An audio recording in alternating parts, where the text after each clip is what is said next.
योगी आदित्यनाथ ने पहले चरण की वोटिंग को लेकर बड़ा दावा किया।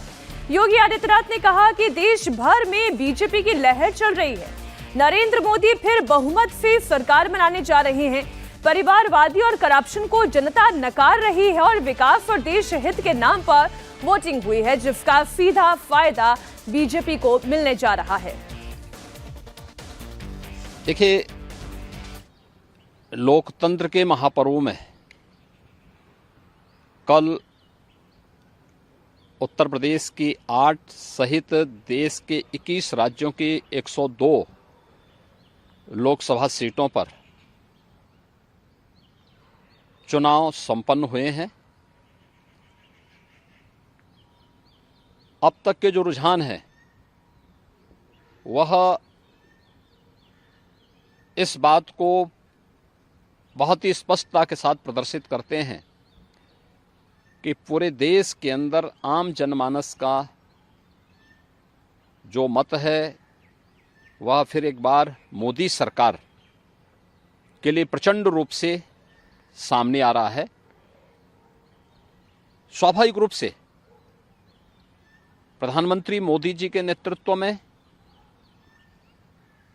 इस देश के अंदर सुरक्षा का जो बेहतर माहौल प्राप्त हुआ है वह अद्भुत है, अभिनंदनीय भी है।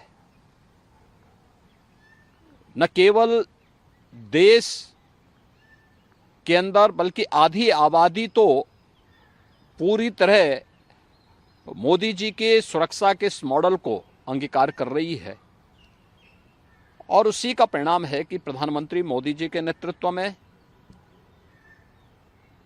देश के अंदर जहां एक सुरक्षित माहौल के साथ साथ सुशासन का एक मॉडल दुनिया के सामने भारत ने दिया है, वहीं भारतीय जनता पार्टी शासित राज्यों ने भी मोदी जी के नेतृत्व में, उनके मार्गदर्शन में सुरक्षा का एक बेहतर मॉडल देने का कार्य किया है। आपके सामने एक उदाहरण पर्याप्त है। अभी रामनवमी का आयोजन संपन्न हुआ है। भारतीय जनता पार्टी शासित सभी राज्यों में रामनवमी के उत्सव और शोभा यात्राएं सकुशल संपन्न हुई, लेकिन अपनी तुष्टीकरण की नीति के लिए कुख्यात और भारत की सनातन आस्था के लिए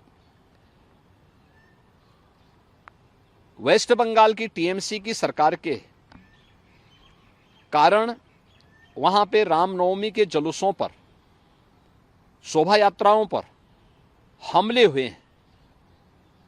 यानी सनातन आस्था को आहत करने की किस हद तक की कुछ चेष्टाएं हो रही हैं, यह एक बार फिर से वहां देखने को प्राप्त हुआ है। हमें नहीं भूलना चाहिए कि सुशासन की पहली शर्त रूल ऑफ लॉ है और कोई इस कहने में संकोच नहीं कि मोदी जी के नेतृत्व और मार्गदर्शन में भारतीय जनता पार्टी ने देश के अंदर भी और भारतीय जनता पार्टी की राज्य सरकारों ने प्रदेशों के अंदर भी सुरक्षा का वह बेहतर माहौल देने का कार्य किया है। और इसीलिए कल 102 लोकसभा सीट पर जो चुनाव हुए हैं, ये चुनाव 7 चरणों में इस मोमेंटम को इसी रूप में बनाए रखेंगे, ये मेरा पूरा विश्वास है।